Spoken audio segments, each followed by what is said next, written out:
ನಿನ್ನ ಪಾದವ ತೊಳೆಯುವೆ ಗುರುವೇ. ಭಕ್ತಿಯೆಂಬ ಹೃದಯ ಪುಷ್ಪದೆ ಅರ್ಚಿಸುವೆ ಪ್ರಭುವೇ.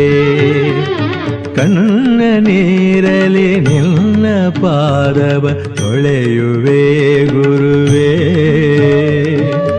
ಭಕ್ತಿಯೆಂಬ ಹೃದಯ ಪುಷ್ಪದೆ ಅರ್ಚಿಸುವೆ ಪ್ರಭುವೇ. ಪಾಪದ ಹೊರೆ ಹೊತ್ತು ಬಂದೆ ನಿನ್ನ ಸನ್ನಿಧಿಗೆ.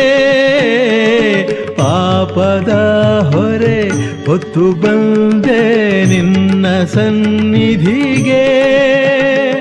ಮೊರೆ ಕೇಳಿ ಕರುಣೆ ತೋರು ಭಾಗ್ಯದ ನಿಧಿಯೇ, ಸೌಭಾಗ್ಯದ ನಿಧಿಯೇ.